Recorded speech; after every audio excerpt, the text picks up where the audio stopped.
So, good morning, everybody, and hope you had your coffees, as it's going to be a little bit of a code-intensive part, as we are going to go a little bit deeper into Qt for MCUs, which is a product which allows you to run QML and other Qt tools for the microcontrollers. Coming to this point, basically it came that customers came to us, oh, we need to have Qt running on a new microcontroller that is currently not supported, and we want to run it on the Zephyr. And I'm going to tell you a little bit about the journey and show you how you can actually create a new port for the microcontrollers in pretty easy steps, with looking at the documentation also as we go. So, first, shortly about me. I work as a solution engineer, which is a fancy word for pre-sales engineer here in Qt at Berlin, which basically means that I interact with customers and help them develop demos, proofs of concepts, and answer their technical questions. I come from Zagreb, Croatia, where, I learned quite a lot of stuff regarding cars and embedded hardware and software. So, why would you actually, in the first place, use Qt for MCUs?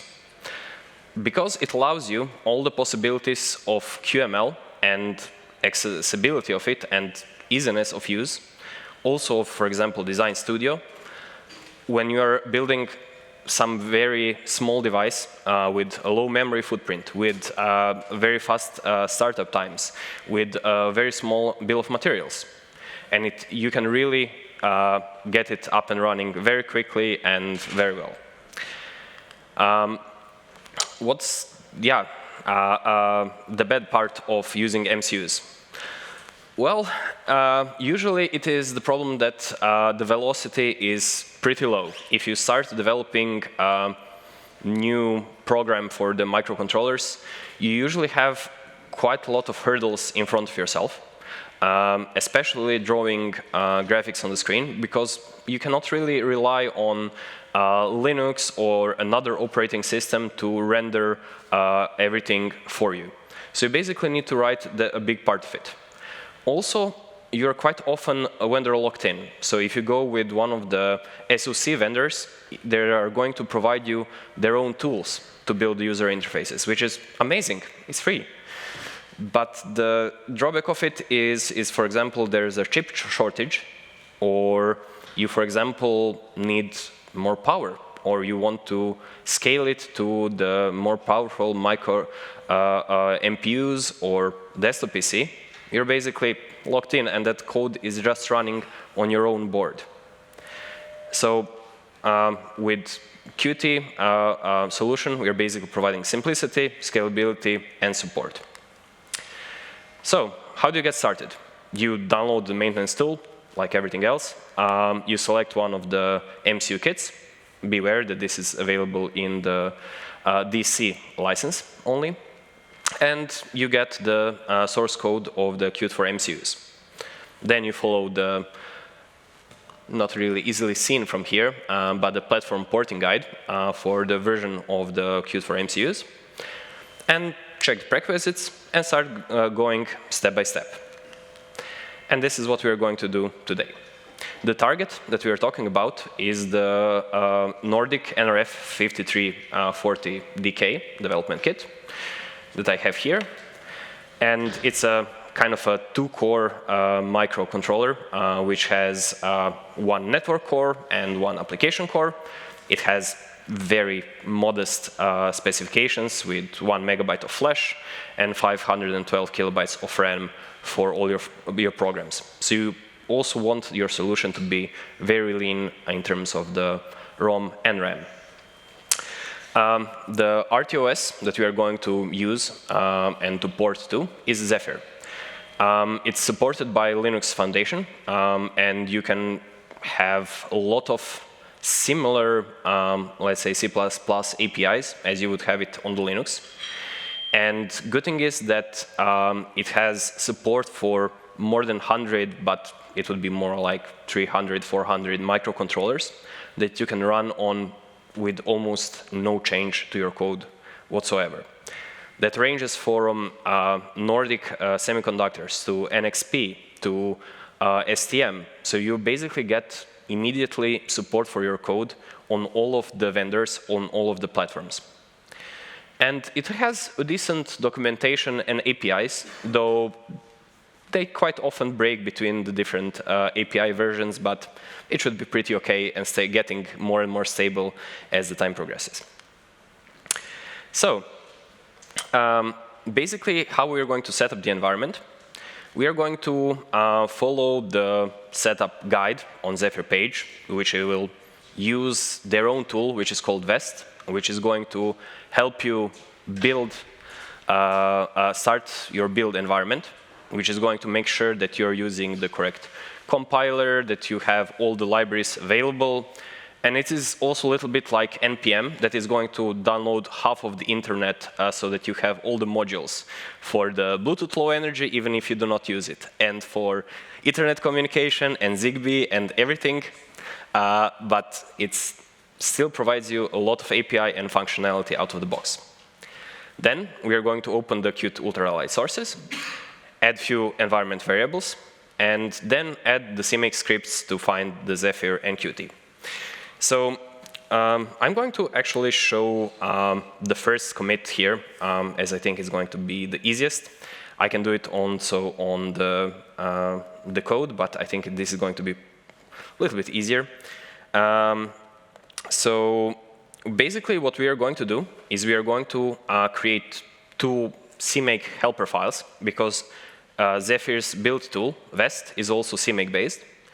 So you can basically create smaller helpers that are going to set you up all the correct environments. In this case, we're just pointing it where the Qt is. It's relatively simple, and what compiler to use coming from Qt, and where we want to put the board and how we want to name it. Also targets which version we want to use and what is the color depth that we are going to be rendering. Yeah, that's basically pretty much it. And in terms of Zephyr, the CMake helper is also very simple. We are just trying to use find package.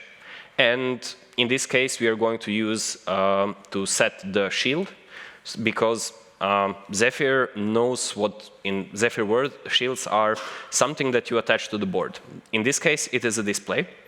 It is an Adafruit display, which is using ILI this SPI display.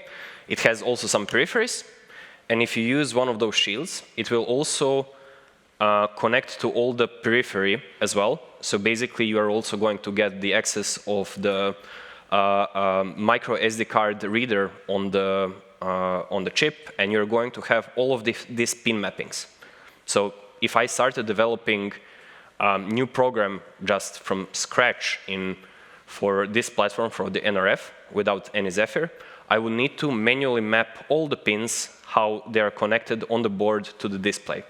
With Zephyr, basically, I can import shield, which is already there, developed by somebody else, and it gets easily done through all of it.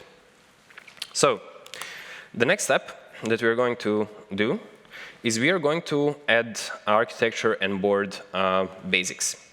So this is where we start getting into the Qt part.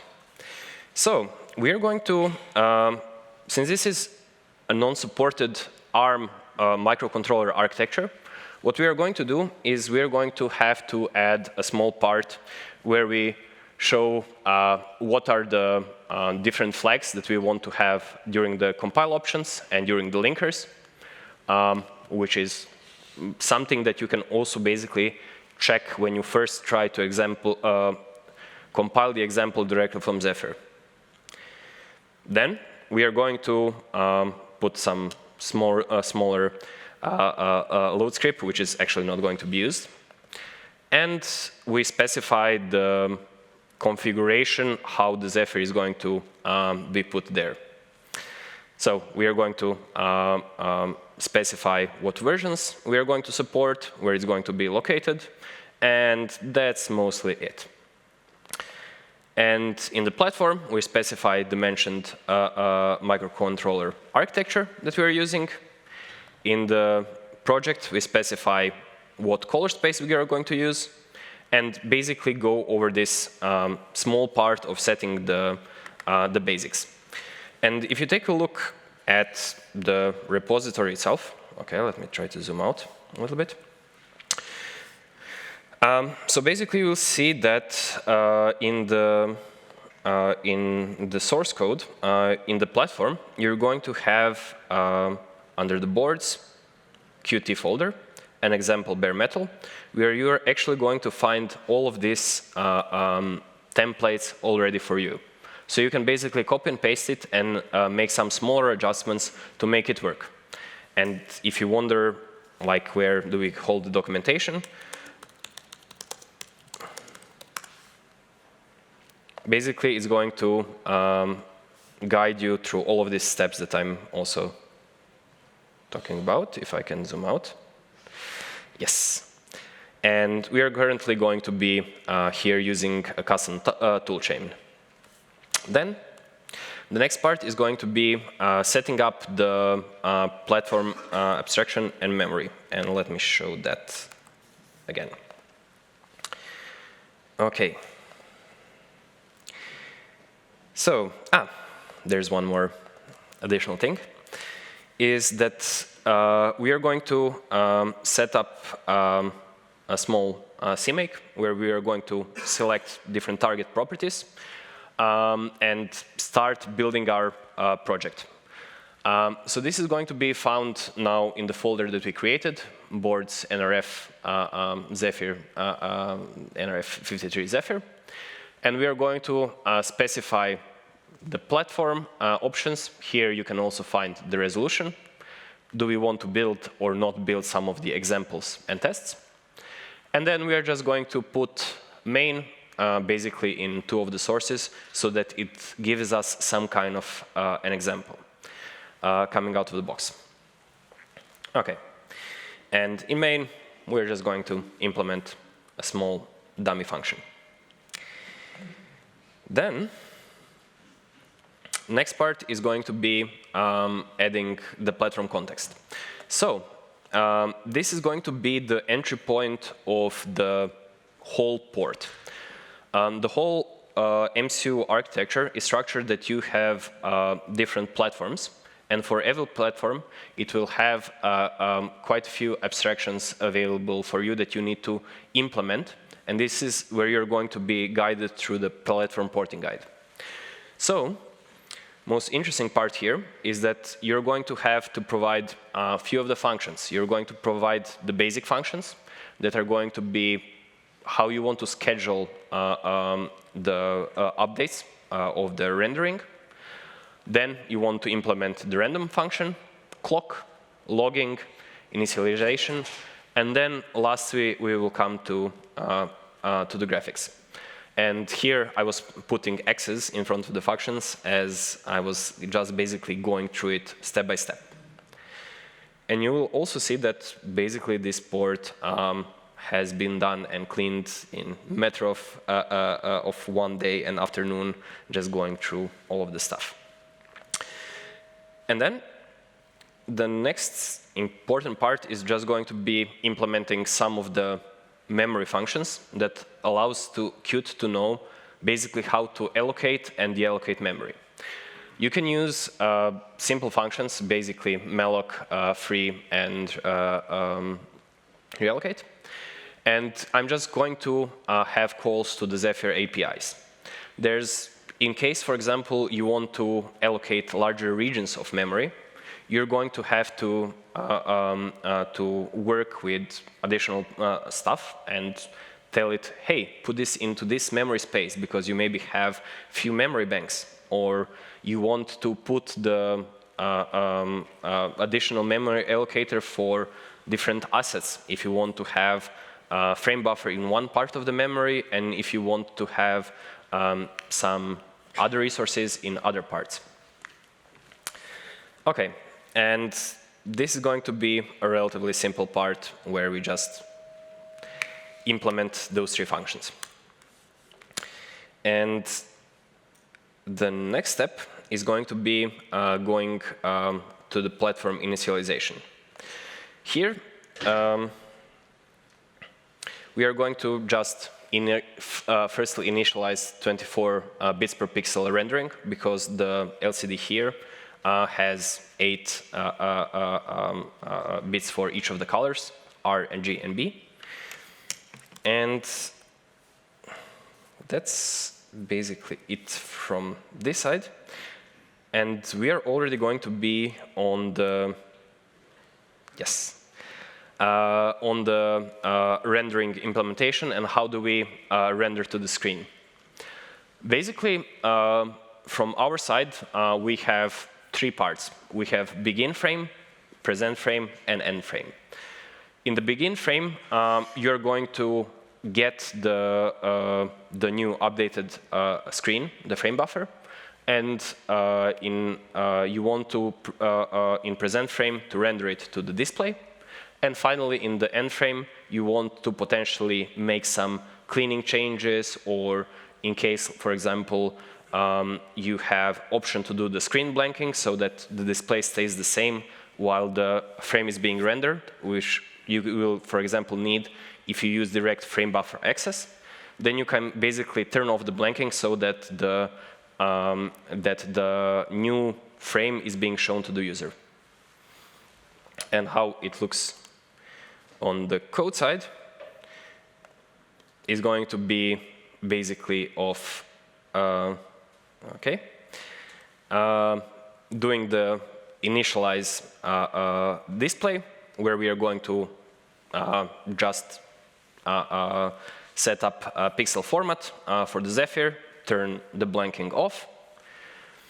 We want to say that this is a single frame buffering, so you can use, maybe if you want to improve performance, you can use 2 frame buffers at the same time at the cost of course, memory usage, that you basically switch between them very quickly so that you have much smoother animations.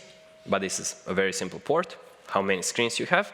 And then we come to our begin frame, where we are going to get the frame buffer coming from Qt, the present frame, where we are going to, I currently commented it out, display right, which is going to, which is Zephyr API part, where we are going to just use the device. We are going to tell it, hey, please render from the location X to the Y. And this is the location where the frame buffer sits. And it will automatically, on the Zephyr side, initialize writing to the SPI for the selected part of the frame buffer. And finally, in the end frame, we can, for example, use some cleanups to do, but in this case, we do not really have much to do in this case. And next part is going to be a very simple adding of the CMake imports. And then the next part, we are going to go over putting the touch screen to work.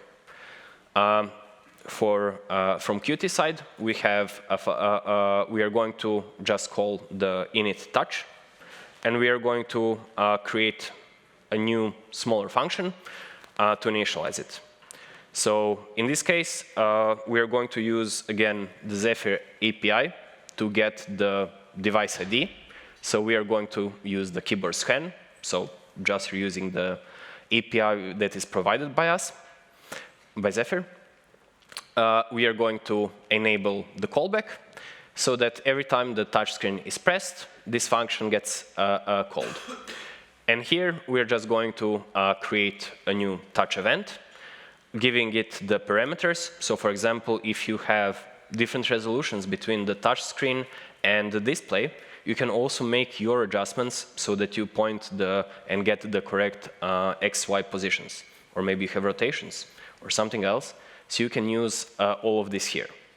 And then this is going to be directly propagated to Qt so that we know if you have pressed a button or interacted with the screen some way or another.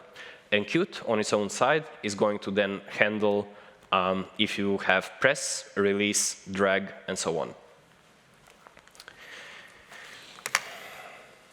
And basically, finally, we are going to enable the display write function that I mentioned to get it up and running. OK, so this was a very quick rundown, and I would now like to maybe try to run this together with you and see how it actually looks when we put it on the board. So I'm going to get back to the commit. If I can, for some reason, the mouse stopped working. OK. Let me just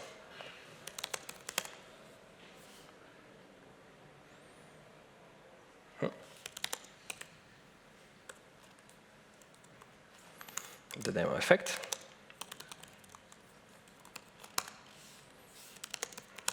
This is going to be still the local. OK. Let me then just run up to the. OK. Give me a second. The usual effect.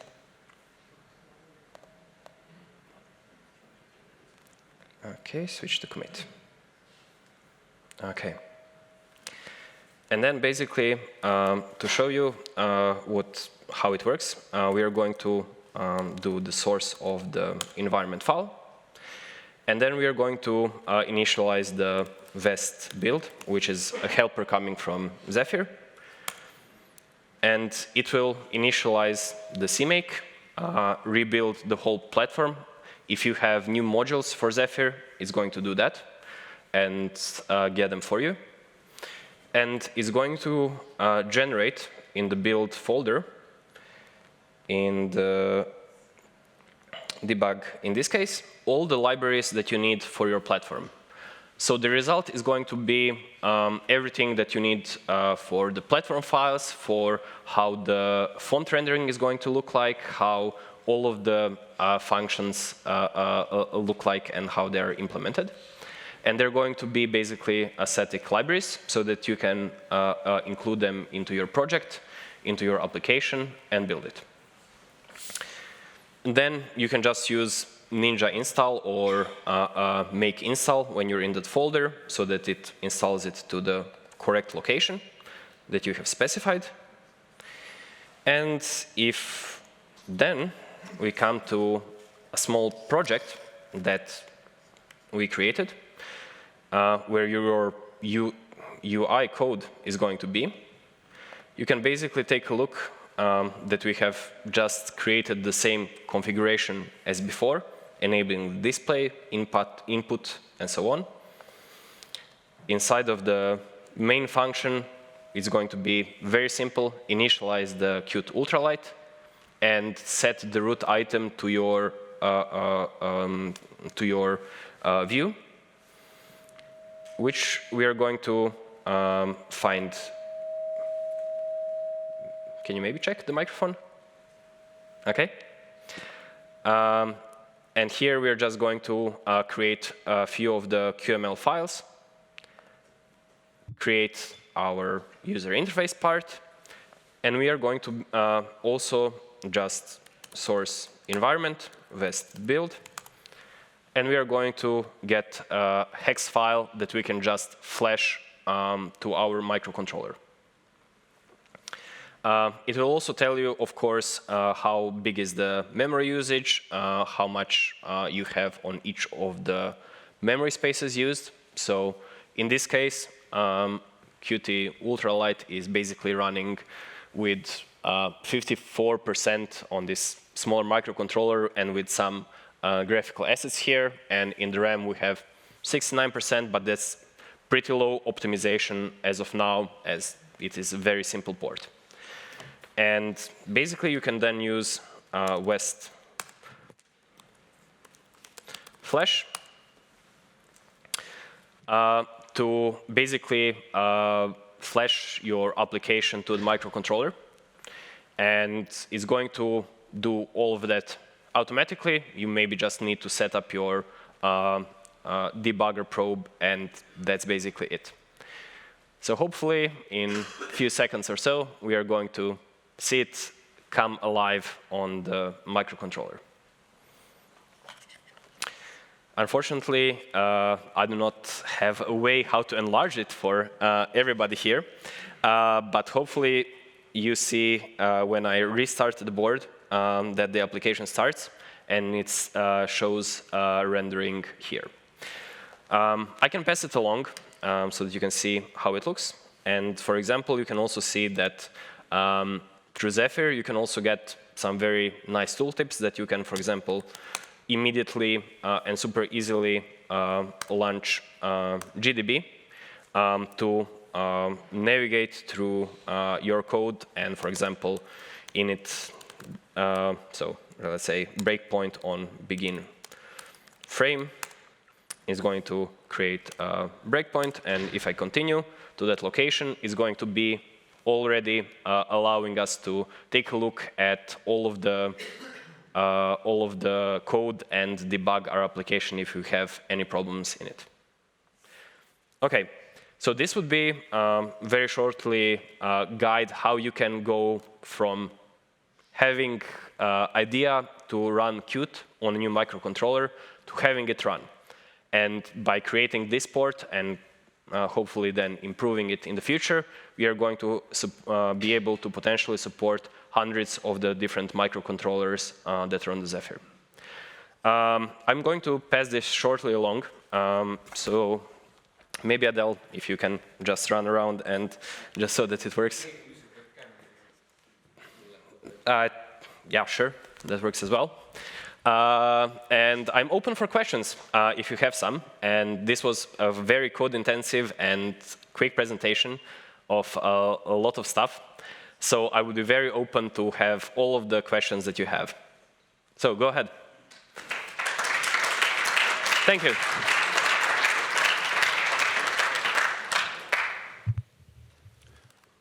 Is it working? Yeah. Is this also available for Qt widgets or just QML? So the Qt Ultralight is just available for the QML.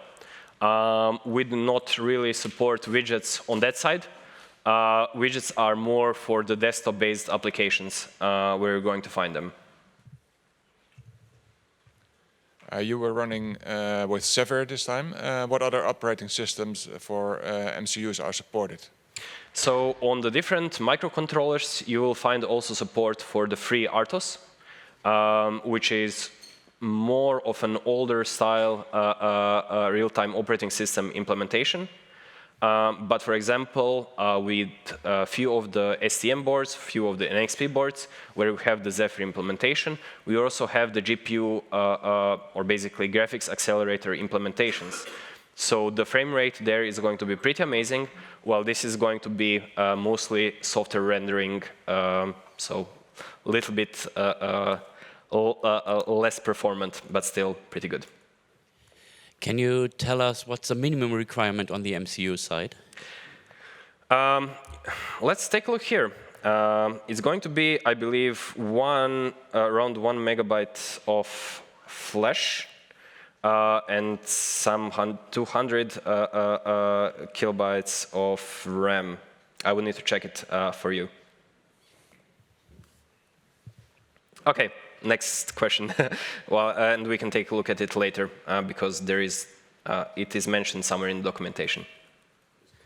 To work with Qt microcontroller suite, how much microcontroller hardware knowledge we need? I'm not sure that I got your question. Could you please repeat it? That means to work with microcontroller, sometimes we need hardware knowledge, that how the microcontroller, what is the capability, and how much knowledge we need to work with some specific microcontroller. OK, so let's say that you are happy to run and use one of the out-of-the-box supported microcontrollers that Qt has. So for example, that may be STM F769 Discovery board. To start developing the application, It's very simple because you can just open one of the examples that are available in Qt Creator, and it's going to guide you through writing the QML code. And for the C++ side, it's going to be very, very easy and simple. Okay, thank you very much, Bruno.